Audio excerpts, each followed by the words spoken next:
ఎస్సమ్మా. అందరికీ నమస్కారం అండి.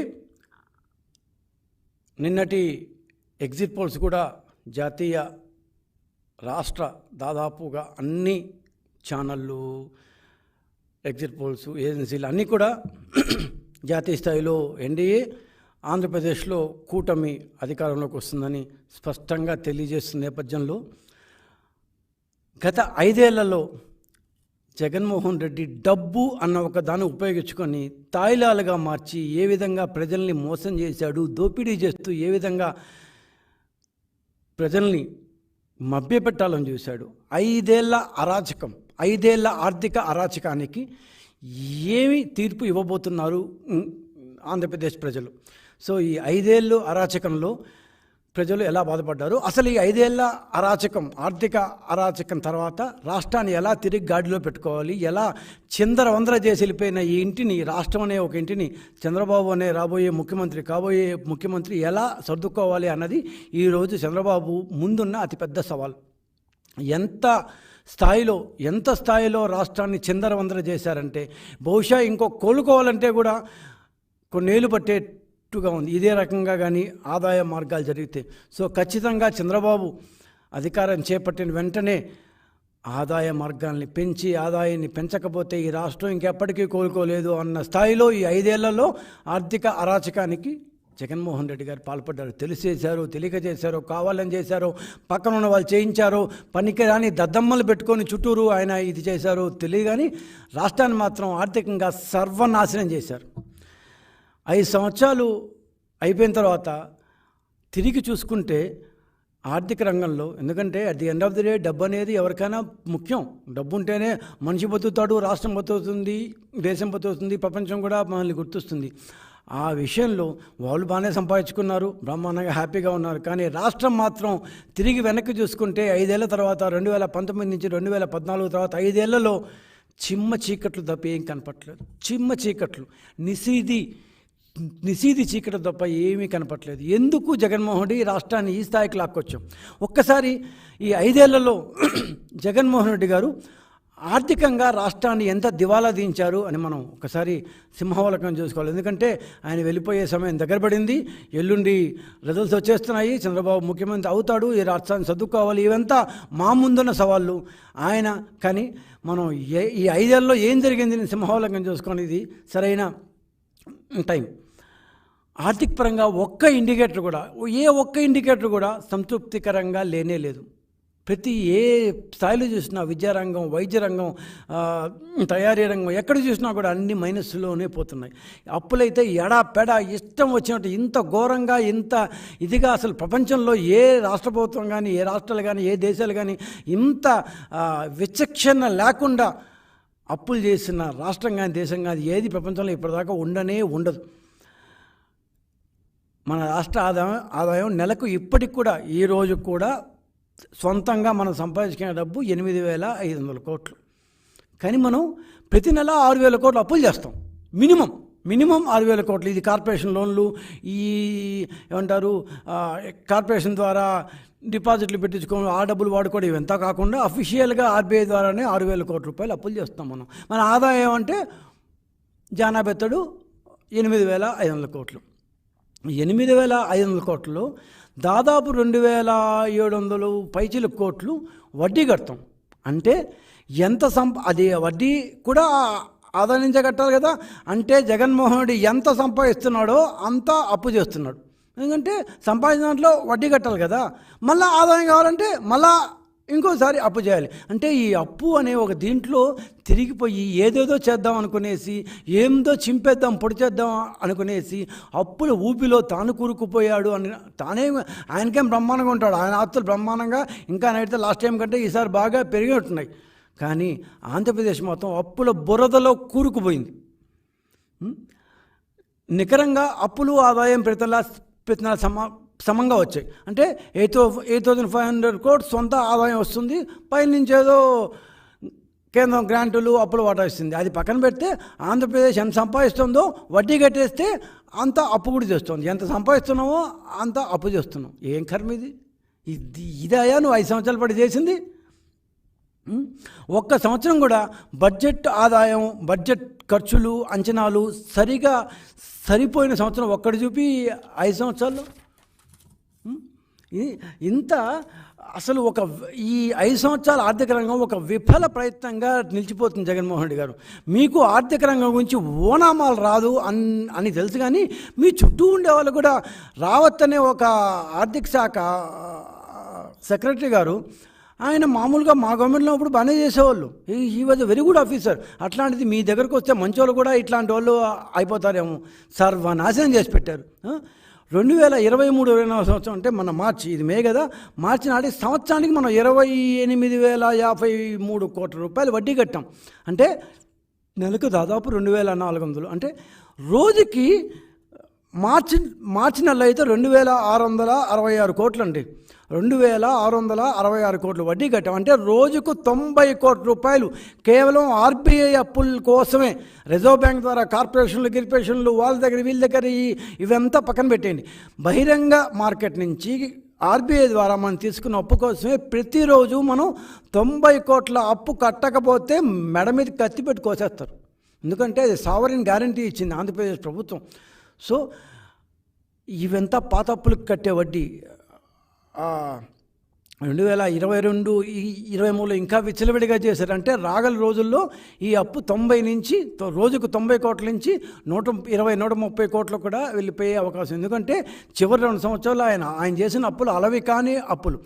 ఇంకా కార్పొరేషన్ ద్వారా తీసుకున్న దాదాపు 2 లక్షల నుంచి 3 లక్షల కోట్ల రూపాయలు ఆ అప్పులకు వడ్డీ కూడా కలిపితే మినిమం 130 నుంచి 150 కోట్ల రూపాయలు ప్రతిరోజు వడ్డీ కట్టాలి. కానీ అఫీషియల్గా ఈరోజు ఆర్బీఐ అప్పుల కోసమో 90 కోట్ల రూపాయలు వడ్డీ కడుతున్నాం. సంపాదించిందేమో 90 కోట్లు లేదంట అక్కడ. సంపాదించిన 90 కోట్లు లేదు, మనమేమో వడ్డీ ఏమంటే రోజు కడుతున్నాం అన్నమాట.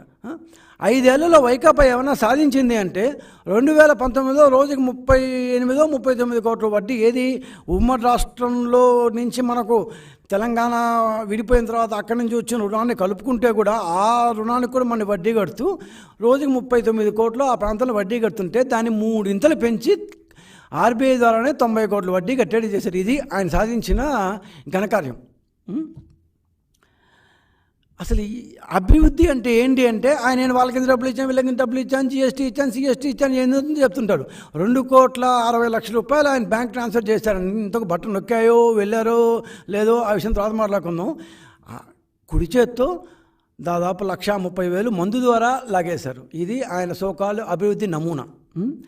GSDP gross state domestic product, GSDP విలువ ప్రకారం మేము అంత చింపేసాం, అంత పొడి చేసామంటారు. దేశంలో మనం 10వ స్థానంలో ఉన్నాం. 10వ స్థానంలో ఉన్నాం మనం దేశంలో. అది మన స్థాయి. మొత్తం దేశం అప్పుల్లో లాస్ట్ ఇయర్ ఆర్బీఐ ద్వారా 100 రూపాయలు 100% తీసుకుంటే మిగతా రాష్ట్రాలన్నీ కలిపి 84% తీసుకుంటే ఆంధ్రప్రదేశ్ ఒక్కటే దాదాపు 12% తీసుకున్నారండి. మిగిలిన రాష్ట్రాలు అంతా కలిపి 88% తీసుకుంటే ఆంధ్రప్రదేశ్ మాత్రం 12% తీసుకుంది మొత్తం ఆర్బీఐ అప్పులు. అంటే ఎంత విచ్చలవిడిగా అప్పులు చేశారో మీరు ఊహించుకోండి. రాష్ట్రం ఇచ్చిన బ్యాంక్ గ్యారంటీల్లో స్టేట్ ఫస్ట్, మనం కంట్రీ ఫస్ట్. 2023లో 1,97,874 కోట్ల రూపాయలు అప్పుల కోసం బ్యాంక్ గ్యారంటీలు ఇచ్చాం. ఏముంది, స్టేట్ గవర్నమెంటు సావరిన్ పవర్ ఉంది, నేను గ్యారంటీ ఇచ్చేస్తాను చెప్పేస్తుంది, బ్యాంకులు ఇచ్చేస్తున్నాయి. సో అట్లాంటిది కంట్రీలో ఫస్ట్, ఆ ఒక దీనిలో కంట్రీలో ఫస్ట్ పాయింట్కి వచ్చాం మనం. పోనీ ఇంత అప్పులు తెచ్చారు కదా, పెట్టుబడులు ఏమైనా పెట్టారంటే దేశంలో 15వ స్థానం అంట. అంటే మన ఆర్థిక రంగం లాస్ట్ 5 ఏళ్లలో ఎలా ఉంది అని చెప్పుకుంటూ వస్తే పెట్టుబడుల్లో 2022-23 సంవత్సరం లాస్ట్ ఇయర్ లెక్కలోకి తీసుకుంటే 15,000 కోట్లు 16,000 కోట్లు పెట్టారండి. దేశంలో 15వ స్థానం. మనకంటే తక్కువ ఉండేది ఎవరు తెలుసా? ఈశాన్య రాష్ట్రాలు, నార్త్ ఈస్ట్ ఉన్నాయి కదా, దాన్ని మణిపూరు, మిజోరము, అవి గోవా, జమ్మూ, హిమాచల్ ప్రదేశ్, జార్ఖండ్. సిగ్గు లేదా మనకు? మనం పోటీ పడాల్సింది ఎవరితో? జార్ఖండ్లు, హిమాచల్ ప్రదేశ్తోనా? పెట్టుబడి రూపంలో. పెట్టుబడి పెట్టకపోతే ఆదాయం ఎక్కడి నుంచి వస్తుంది? అప్పులు చేసినవి నువ్వు ట్రాన్స్ఫర్ చేసావంటావు.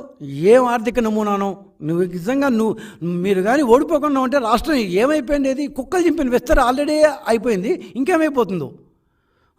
రెవెన్యూ సర్ప్లస్ మనం చివరి స్థానం అంటే 28 రాష్ట్రాలు ఉంటే చివరి నుంచి 4వ స్థానం అంటే 25వ స్థానంలో ఉన్నాం. అంటే ఏ రోజు మన రెవెన్యూ ఖర్చు కంటే మన ఆదాయం ఎక్కువ రాలేదు.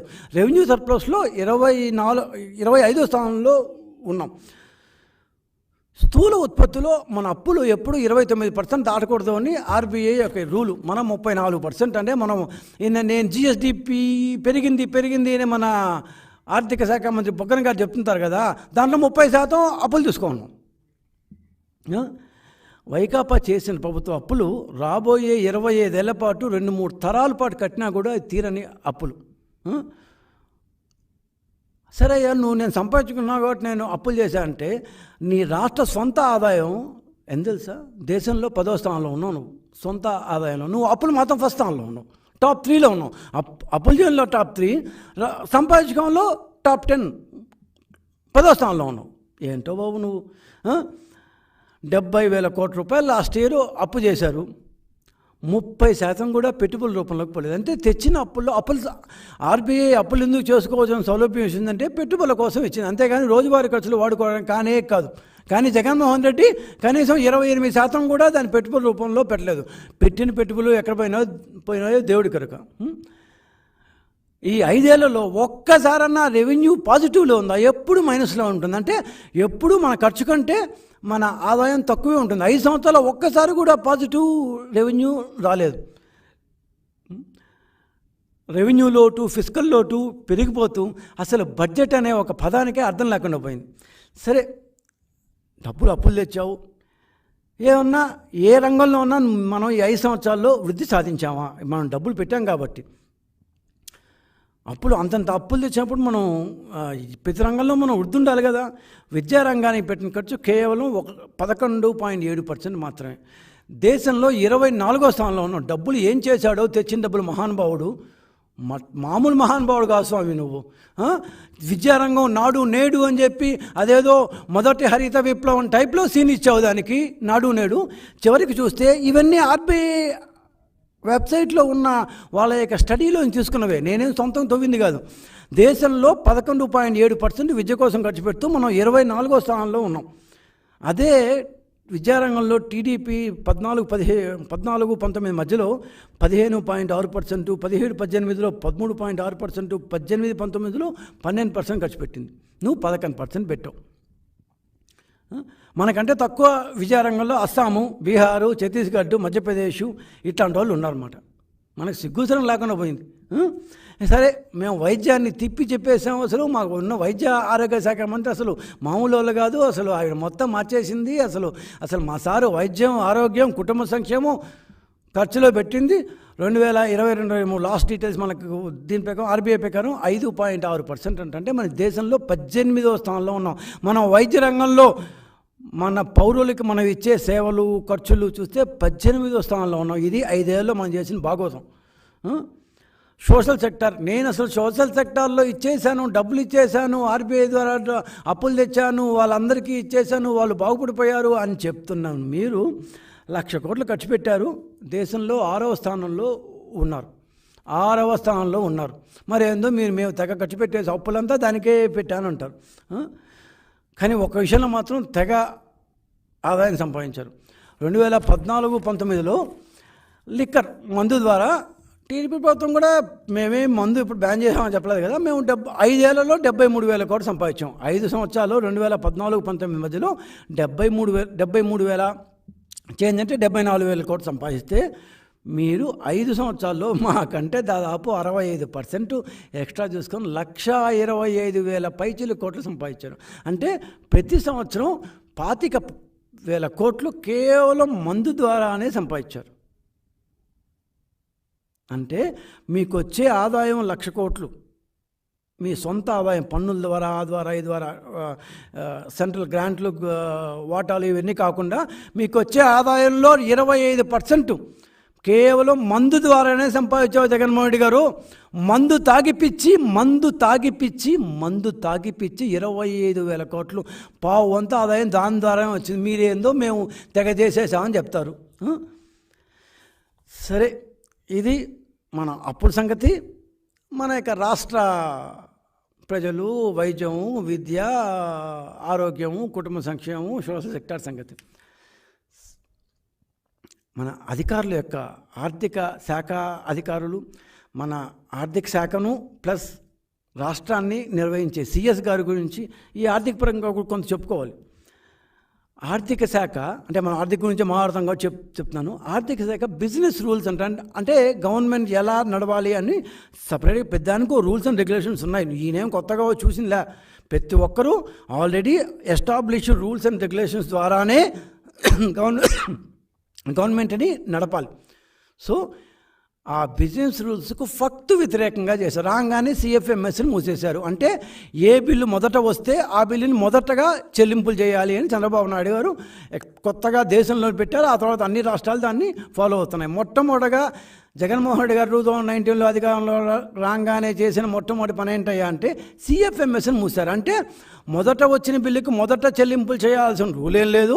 నాకు ఇష్టం వచ్చినప్పుడు చెప్తాను, మా సజ్జల రామకృష్ణ ఇష్టం వచ్చినప్పుడు చెప్తాడు, మా ధనుంజయ రెడ్డి గారు ఇష్టం వచ్చినప్పుడు చెప్తాడు, నేను చెప్తాను వాళ్ళకి, వాళ్ళు చెప్తారు, వాళ్ళు చెప్పినప్పుడే ఈ బిల్లు పాస్ చేయాలి, ముందు మా వాళ్ళ బిల్లులు పాస్ చేయాలి. అంతేగాని రూల్ ప్రకారం ఎవడో ఇచ్చాడు ఫస్ట్, వాడు ఫిబ్రవరిలో ఇచ్చాడు కాబట్టి వాడి బిల్లులు ఫస్ట్ ఇచ్చేయాలి, అవంతా కుదరవు అన్నాడు. ఏం చేస్తారు, ఆయన చేతిలో అధికారం ఉంది. ఒక్క ఛాన్స్ అంటే వచ్చారు, సిఎఫ్ఎంఎస్ని మూసారు. సరే, మనం అందరం ఎలక్షన్ ముందు నుంచి వింటూ వచ్చాం. జనవరి 23వ తేదీ నుంచి ఫిబ్రవరి అమ్మ ఒడికి ఏదో అప్పుడు నొక్కాడు. ఆ తర్వాత ఫిబ్రవరిలో ఇంకొన్ని బటన్లు నొక్కాడు. మార్చి 1వ తేదీ, మార్చి 6వ తేదీ బటన్ల మీద బటన్లు నొక్కేశాడు. ఎలక్షన్ 3 నెలల ముందు నుంచి నేను మీకు ఇచ్చేస్తా అంటూ అబద్ధాలు చెప్తూ దొంగ బటన్లు బహిరంగంగా నొక్కారు. బహిరంగంగా దొంగ బటన్లు నొక్కారు. మీ ధైర్యానికి జోహార్ బాస్. నిజంగా ఎందుకంటే అంత ఏమంటారు, ఎక్కడ రీఎంబర్స్మెంట్ అనుకుంటాం, ఇక్కడే మన అమరావతి పక్కన ఉన్న పామర్లో అనుకుంటారు. మార్చి 1వ తేదీ టక్కన నొక్కారు. పోన్లే బాబు, 1 సంవత్సరం ఇచ్చారంట. ఇంతకు 1 క్వార్టర్ ఇచ్చారంట. లాస్ట్ టైం 4 క్వార్టర్లు బాకీ ఉంటే ఇంజనీరింగ్ విద్యార్థులు ఫీజు రీఎంబర్స్మెంట్ 1 క్వార్టర్ బహిరంగంగా బట్టన్ నొక్కాడు. చూస్తే ఇందుకు వాళ్ళు ఎవరికి పోలేదు. సరే, కానీ ఫిబ్రవరిలో ఈసారి ఆదాయం గణనీయంగా వచ్చింది. మార్చిలో కూడా గణనీయంగా వచ్చింది. ఫిబ్రవరిలో 15,000 కోట్లు మాధుమూలు. ఇందాక నేను అన్నాం కదా 8,000 crores అని. దాని మంత్లీ ఆదాయం కాదు, ఫిబ్రవరి మార్చిలో బాగా వచ్చింది. ఫిబ్రవరిలో 15,000 crores చేంజ్, మార్చిలో 15,000 crores చేంజ్. 30,000 కోట్ల రూపాయలు అదనంగా 16,000 కోట్ల రూపాయల ఆదాయం వచ్చినప్పుడు జనవరిలో, ఫిబ్రవరిలో, మార్చిలో మీరు బటన్ నొక్కిందని ఎందుకు డబ్బులు లబ్ధిదారులకు వెయ్యలేదు? వెయ్యకపోతే ఒకసారి ఎక్స్పెండిచర్ కనుక రైజ్ అయితే, ఎక్స్పెండిచర్ చేస్తే బిజినెస్ రూల్స్ ప్రకారం ఆటోమేటిక్గా పేమెంట్ జరిగిపోవాలి కదా. ఎందుకు పేమెంట్ జరిగిపోలేదు? ఇదంతా చూడాల్సిన చీఫ్ సెక్రటరీ గారు ఏం చేస్తున్నారు, ఎందుకు నిశ్శబ్దంగా ఉన్నారు? పట్టించుకోలేదా?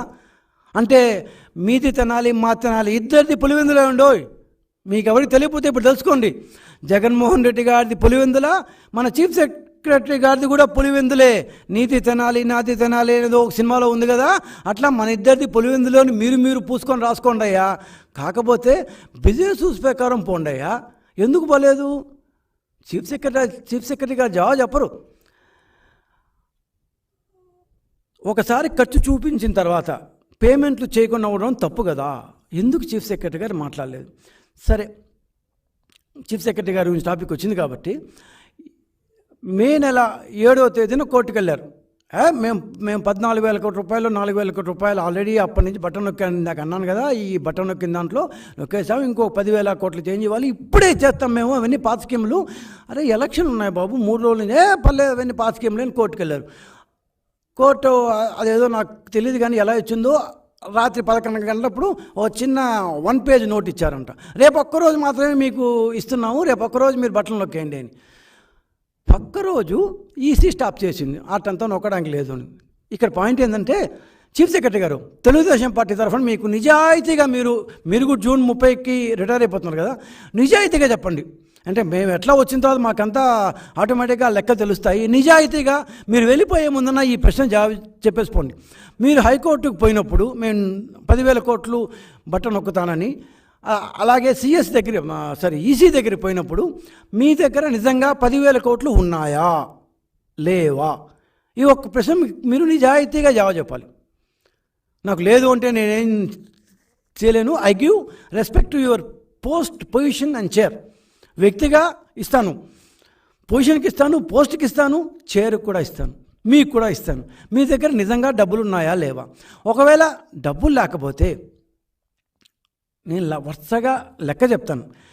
ఏప్రిల్లో మీకు ఎంత డబ్బులు వచ్చాయి, మార్చిలో మీకు ఎంత అప్పులు తెచ్చారు, ఏప్రిల్లో ఎంత అప్పులు తెచ్చారు, మేలో ఎంత అప్పులు తెచ్చారు. మే ఎలక్షన్ కాకుండా, అంటే మే ఎలక్షన్ పూర్తయిన తర్వాత 4,000 కోట్లు తెచ్చారు 14వ తేదీ. అది కాకుండా దాదాపు మీరు 25,000 కోట్ల రూపాయలు తెచ్చారు. 25,000 కోట్ల రూపాయలు ఏవైనా ఆ రోజు మీ దగ్గర ఎందుకు డబ్బులు లేవు? Okay, point 1. డబ్బులు లేని పక్షంలో మీరు ఎలా ఈసీ దగ్గరికి వెళ్ళారు, ఎలా హైకోర్టుకి వెళ్ళారు? మీ దగ్గర డబ్బులు లేవు కదా. ఎందుకు లేవు అంటే ఈసీ 14వ తేదీన మీరు వేసుకోవచ్చు అని చెప్పింది. మీరు 14వ తేదీ పొద్దున 4,000 కోట్ల రూపాయలు అప్పు తెచ్చారు. దాని ముందు వారం ముందే అప్లై చేసి 4,000 కోట్ల రూపాయల అప్పు, 10వ తేదీ నుంచి వచ్చిన రోజువారీ ఆదాయం అట్లే పెట్టి ఒక 5,600 కోట్లకు మాత్రం మీరు చెల్లింపులు చేశారు. అంటే ఇంకా 4,400 కోట్లు ఆ రోజు పెండింగ్ ఉన్నాయి. అంటే మీ దగ్గర 10వ తేదీ 200 కోట్లు 300 కోట్లు కానీ డబ్బులు లేవు. డబ్బులు లేనప్పుడు ఏ బేసిస్ మీద మీరు చీఫ్ ఈసీ దగ్గర కానీ కోర్టు కానీ వెళ్ళారు? ఇది అబద్ధం చెప్పడం కాదా? మిమ్మల్ని ఒక అబద్ధాల కోరు అంటే తప్పు అవుతుందా? ఒక చీఫ్ సెక్రటరీ పొజిషన్లో ఉండి మీరు ఏ విధంగా అబద్ధాలు చెప్తారు? అది తప్పు కదా. రాష్ట్రాన్ని మోసం చేయడం కదా, రాష్ట్ర ప్రజల్ని మోసం చేయడం కదా. వీటన్నిటికంటే దేశ ప్రజాస్వామ్యాన్ని మోసం చేయడం కాదా? ఇది ఎన్నికల్ని ప్రభావితం చేయడానికి మీరు ప్రయత్నించడం కాదా? On behalf of your government, మీ పార్టీకి చెందిన, మీ పార్టీ అని చెప్తున్నాను నేను ఖచ్చితంగా, మీరు చీఫ్ సెక్రటరీగా ఉండే గవర్నమెంట్ యొక్క పార్టీ వైకాపా తరఫున మీరు ఈ పని చేసి ఎలక్టరేట్ను, అంటే ఓటర్లను ప్రభావితం చేయను ప్రయత్నించిన మాట వాస్తవమా కాదా? ఇది నేరమా కాదా? మీ దగ్గర పైసా లేకుండా మీరు ఏ విధంగా వెళ్ళారు కోర్టుకి? ఏ విధంగా ఈసీ దగ్గరికి వెళ్ళారు? ఒకవేళ నిజంగా మీ దగ్గర డబ్బులు ఉంటే 13 రాత్రి నుంచో 14 నుంచో 15 నుంచో వేశారు కదా. ఏప్రిల్లో మీరు ఏ బటన్ నొక్కలేదు. మార్చి 15 పైన అసలు బటన్ నొక్కే అవకాశమే లేదు. మార్చి 15 నుంచి వచ్చిన డబ్బులు, ఏప్రిల్లో మీరు తెచ్చిన డబ్బులు, మేలో మీరు తెచ్చిన అప్పులు అంతా చేస్తే 35,000 కోట్ల రూపాయలు వస్తున్నాయి సార్. ఏమైనాయో ఈ డబ్బులన్నీ? కానీ మీరు 14వ తేదీ, మే నెల 14వ తేదీ అప్పులు తెచ్చి ఆ డబ్బులతో ఇచ్చారు. ఇంకా సగమే ఇచ్చినారు. అప్పటికి 18, 19, 20th కూడా మీరు ఇంకా పూర్తిగా చెల్లింపు జరపలేదు. ఆ తర్వాత మళ్ళీ 21వ తేదీ ఇంకొక 2,000 కోట్లు తెచ్చారు. ఈ డబ్బులంతా ఎవరికి ఇచ్చారో ఏంటో అనేది మేము ప్రతిసారి అడుగుతున్నాం, మీరు చెప్పలేదు. ఒకే ఒక క్వశ్చన్ ఏంటంటే, మీ దగ్గర డబ్బు లేని నేపథ్యంలో మే నెల 10వ తేదీ ఎలక్షన్ కమిషన్ దగ్గరికి ఏ విధంగా వెళ్ళారు? అంటే మీరు మోసం చేద్దామనే కదా, అబద్ధం చెప్పారు కదా, ఓటర్లను ప్రభావితం చేయని ప్రయత్నించారు కదా. ఈ లెవెల్లో ఒక చీఫ్ సెక్రటరీగా ఉండి ఎన్నికల్లో ఓటర్లను ప్రభావితం చేయడానికి ప్రయత్నించిన ఈ సిఎస్ మీరు ఒక్కరే కావచ్చు సార్. ఎందుకంటే ఎక్కువ మారితే సిఎస్ అనే ఒక పదవికి శోభస్కరం కాదు. ఎందుకంటే మీరు పోయిన తర్వాత ఇంకో సిఎస్ వస్తారు. ఆ సిఎస్ అనే కుర్చీకో, ఆ చైర్కో, ఆ పొజిషన్కో గౌరవం ఇవ్వాలి. మీ గౌరవం ఇవ్వకపోయినా కనీసం మీరు వెళ్ళే నెలలో ఉన్న మనస్ఫూర్తిగా గుండెల మీద చేసుకొని ఆలోచించుకోండి. You have done a crime. ఓటర్లను ప్రభావితం చేయని ప్రయత్నించారు. అంటే మీ దగ్గర ఒకవేళ ఆ రోజు 10వ తేదీ ఈసీ కనుక yes you go ahead button నొక్కేయండి అని చెప్పుంటే మీరేం చేసి ఉండేవాళ్ళు? గ్యారంటీగా బటన్ నొక్కేసి ఉండేవాళ్ళు. ఎందుకు నొక్కుండేవాళ్ళు తెలుసా? ఉత్తుది బటన్లే కదా, వచ్చేస్తుంది ఇవాళ రేపు వచ్చేస్తుంది. అంటే జనాలు మాకు ఇచ్చేశారు, ఇవాళ రేపట్లో వస్తుంది, బ్యాంకు లేట్ అయింది అనుకోవాలన్నమాట. అంటే you are deliberately, you know it well that you don't have any money, but deliberately you try to influence the people. Influencing the people in the elections is a crime. As a senior most IAS officer, మీ కింద ఇంకా ఒక 10 మంది ఉన్నారు, అయినా వాళ్ళని దాటుకొని మీరు కట్టసి, మీరు కూడా పులివెందులే కాబట్టి కట్టసి పైకి వచ్చేసారు, చీఫ్ సెక్రటరీ అయిపోయిండొచ్చు. కానీ it's a crime sir, it's a crime. కట్టసి జగన్మోహన్ రెడ్డి మీరు హ్యాపీగా వెళ్ళిపోతారేమో కానీ, but you have done a crime sir.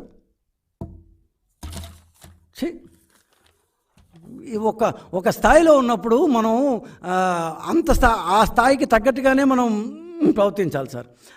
ఆ స్థాయికి ఇదిగా ప్రవర్తిస్తే శోభస్కరం కాదు ఆ పొజిషన్కి. ఇంతకంటే నేను I don't want to talk extra.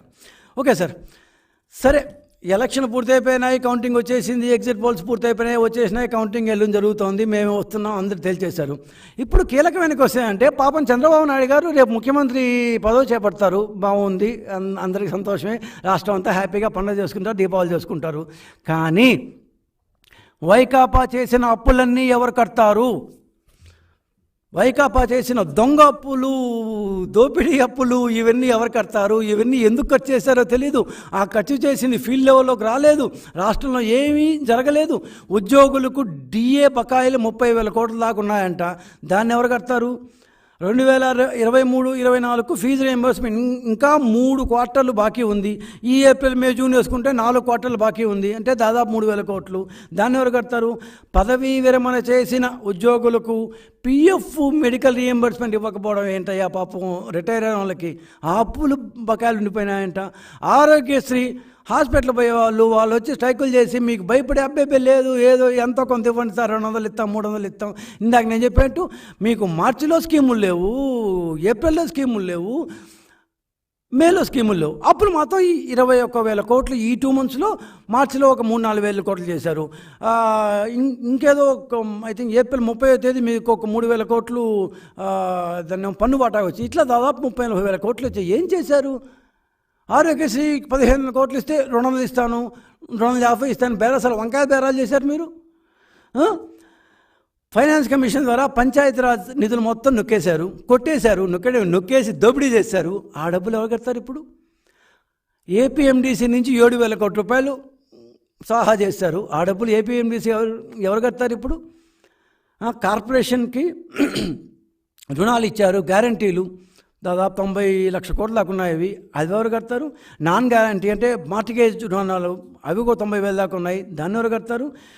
వివిధ కార్పొరేషన్ల నుంచి, బాగా వినండి సార్, వివిధ కార్పొరేషన్ల నుంచి డిపాజిట్లు ఎస్ఎఫ్సి స్టేట్ ఫైనాన్స్ కార్పొరేషన్ కట్టించుకొని దాంట్లో నుంచి ఖజానా మళ్లించుకొని కార్పొరేషన్ డబ్బులు వాడేసుకున్నారు. అంటే మనం పెట్టిన కార్పొరేషన్లు వాళ్ళు సంపాదించుకుంటే, అంటే మన పిల్లలు అనుకోండి, ఒక రకంగా చెప్పాలంటే మన పిల్లల దగ్గర వాళ్ళు ఏదో 5-10 సంపాదించుకుంటే వాళ్ళ డబ్బులు కూడా మనం నొక్కేసి మనం ఖర్చు పెట్టాడన్నమాట. ఎంత హీనంగా ఉంది, ఎంత ఘోరంగా ఉంది, ఎంత అసహ్యంగా ఉంది. కార్పొరేషన్ల దగ్గర నుంచి నేను లిస్టుగా చదువుతాను, ఎన్ని కార్పొరేషన్ల దగ్గర నుంచి డబ్బులు తీసేసుకున్నారు.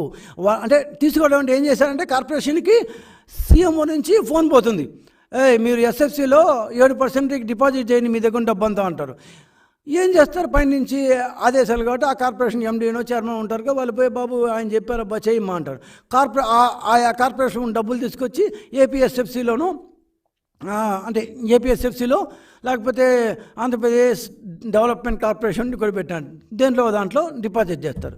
చేయగానే పక్క రోజు ఇది ఏపీఎస్ఎఫ్సి కానీ ఏపీ డెవలప్మెంట్ కార్పొరేషన్ కానీ వీళ్ళిద్దరూ గవర్నమెంట్కి ట్రాన్స్ఫర్ చేస్తారు, గవర్నమెంట్ వాడేసుకుంటుంది. మరి కార్పొరేషన్ డబ్బు ఇస్తాం ఇది ఏమో అంత అర్జెంట్ ఏంటి? నువ్వేం చేస్తావు? నీ దగ్గర ఖర్చు పెట్టేస్తావు కదా, నీకు అర్థం కావట్లేదు, నా దగ్గర జాగ్రత్తగా ఇస్తానులే, పల్లె కూర్చో అంటారు అనమాట. సో కార్పొరేషన్లన్నింటినీ నిర్వీర్యం చేసేసారు, వాళ్ళ డబ్బులు కూడా మనం నొక్కేసి. ఒక 4 చదువుతాను సార్, ఎక్కువ చాలా ఉన్నాయి లిస్టు. మ్యారిటైమ్ కార్పొరేషన్, దీని ద్వారా ఎంత అప్పులు తీసుకున్నారంటే ఆ మచిలీపట్నం పోర్టు భూముల దగ్గర నుంచి దాదాపు 12-13 వేలు, ఎప్పుడు అడిగితే ఐ థింక్ ఏప్రిల్లో కూడా 3,950 కోట్ల రూపాయలు అప్పులు తీసుకున్నారు గ్యారంటీ ఇచ్చి. మరి ఉన్నత విద్యామండలి దగ్గర డబ్బులు ఉంటే ఫీజుల డబ్బులు, ఆ డబ్బులు దాన్ని నొక్కేస్తారేంటయ్యా. టెక్నికల్ ఎడ్యుకేషన్ ట్రైనింగ్ బోర్డు వాళ్ళు కోర్సులు గీసులు పెడతారు కదా, ఫీజులు వస్తాయి కదా, ఆ డబ్బులు. అనంతపురం జేఎన్టీయు ఇంజనీరింగ్ కాలేజ్ డబ్బులు తీసుకుంటారు ఏందయ్యా. Kakinada JNTU, Nannaya university, Andhra university, YSR పేరు మార్చాలి, ఎన్టీఆర్ హెల్త్ యూనివర్సిటీ దగ్గర నుంచి 400 కోట్ల రూపాయలు విజయవాడలో ఉండే health university. APFDC forest development corporation, AP industrial development corporation, warehousing corporation, AP technological services, Srinidhi federation దగ్గర నుంచి వాళ్ళు ఏదో సంపాదించుకుంటే దాన్ని కూడా నొక్కేసి ఖర్చు పెట్టేసి వాళ్ళకి ఇవ్వనంటే ఆ కార్పొరేషన్ ఏం చేస్తుంది యాక్టివిటీస్? ఇంటర్మీడియట్ బోర్డు కర్మ కాకపోతే ఇంటర్మీడియట్ బోర్డు నుంచి నొక్కేయడం ఏందయ్యా. AP general insurance corporation, solar power corporation, Jal Jeevan, అది సెంట్రల్ గవర్నమెంట్ నుంచి వచ్చేది, దాంట్లో నుంచి 70 కోట్లుగా వాళ్ళు నొక్కేశారు. ఇదంతా కాకుండా ఈ కార్పొరేషన్లు ఇవంతా కాకుండా ఇంకా చాలా ఉన్నాయి. నేషనల్ సోషల్ సెక్యూరిటీ ఫండ్ అని, లిక్కర్ బాండ్లు. ఈ లిక్కర్ బాండ్లు ఇప్పుడు ఎవరు కడతారు? బ్యాంక్ ఆఫ్ బరోడా నుంచి లిక్కర్ లోన్ తీసుకునేసి కట్టి పెట్టేస్తున్నాం. ఇప్పుడు దాన్ని ఎవరు కడతారు? ఇవంతా నేను ఇంకా ఈ పబ్లిక్ అకౌంట్ ఫండ్స్ నుంచి సివిల్ సప్లైస్ కార్పొరేషన్ రుణాలు, ఏపీ స్టేట్ ఫైనాన్స్ కార్పొరేషన్ రుణాలు, 13, 15వ ఆర్థిక సంఘం నిధులు, disaster management funds, Genco, Transco, ఉద్యోగుల పిఎఫ్ పెట్టుకుంటే దాన్ని కూడా నొక్కేస్తుంది. NPS funds, guarantee redemption funds, NABARD లోన్లు, ఇట్లా ఎక్కడ డబ్బు ఏ చోట డబ్బు కనపడితే నొక్కేసాం. ఎందుకు ఇవన్నీ చెప్పాల్సి వచ్చిందంటే, మేము 2019లో 4th and 5th ఇన్స్టాల్మెంటు కొన్ని కారణాల వల్ల ఆ టైంలో కోడ్ రావడం వల్ల ఇవ్వలేకపోయినాం. వాస్తవం, కోడ్ రావడం వల్ల ఒప్పుకోలేదు. నువ్వు రాగానే రుణమాఫీ యొక్క 4th and 5th ఇన్స్టాల్మెంట్ మేము ఇవ్వలేకపోయిన మాట వాస్తవం.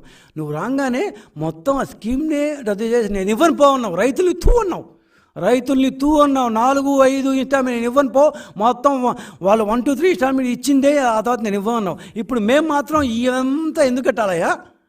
నువ్వు ఖర్చు పెట్టుకుంది, నువ్వు డీబీటీ ఇచ్చుకున్నావు, ఏబీటీ ఇచ్చుకున్నావు, సిబిసి ఇచ్చుకున్నావు, మాకెంత మందం. కానీ మేము అట్ట మాట్లాడం. దీన్ని రెగ్యులైజ్ చేసి చూసి దీనికి ఎప్పుడు కట్టాలనే చేస్తాం. అందుకే నేను ఇందాక చెప్పినట్టు రాష్ట్రాన్ని గాడిలో పెట్టాలంటే అదొక బృహత్ కార్యం అవుతుంది. నువ్వు ఇంత లెవెల్లో నేను కానీ ఈ లిస్టు మొత్తం చదువుతుపోతుంటే ఈ యొక్క ప్రెస్ కాన్ఫరెన్స్ చాలదు. ఇన్ని డబ్బులు మా మీద వేసిపోతుంటే మేము వెరీ రఫ్గా క్యాలిక్యులేట్ చేసిన దీని ప్రకారం చూస్తే మొత్తం రేపు రాబోయే మా ప్రభుత్వం మీద వేసేసిపోతున్నారు. ఇంకా లెక్కలు పూర్తిగా రాలేదు, ఇంకా రావాల్సినవి కౌంట్ చేస్తున్నాం. రాబోయే మా ప్రభుత్వం కట్టాల్సిన అప్పులే 4 లక్షల కోట్ల పైగా వెంటనే కట్టాలి. ఇదేదో ఆర్బీఐ లోన్లు మరి వడ్డీ కట్టుకుంటే ఏం పర్లేదు, ఒక 30 ఏళ్ళు కట్టుకోవచ్చు అనేవి కాదు కదా. ఇప్పుడు ప్రావిడెంట్ ఫండ్లు ఇవన్నీ పాపం ఇచ్చేవాళ్ళు కదా. 4 లక్షల కోట్ల రూపాయల వరకు మా మీద వేసేసిపోతున్నారు. 4 లక్షలు, 1, 2 అటు ఇటు కావచ్చు, 4 లక్షలు, రమారమి 4 లక్షల కోట్ల రూపాయల వరకు రాబోయే తెలుగుదేశం ప్రభుత్వంపై 5 ఏళ్ల పాటు నిర్వాహకం సాగించిన వైకాపా ప్రభుత్వం అప్పులను తోసేసి వెళ్ళిపోతుంది. నువ్వు కట్టలేవంట, మా మీద తోసేసి వెళ్ళిపోతున్నావంట. ఇది 5 ఏళ్ల పాటు మీరు చేసిన ఆర్థిక నిర్వాహకము.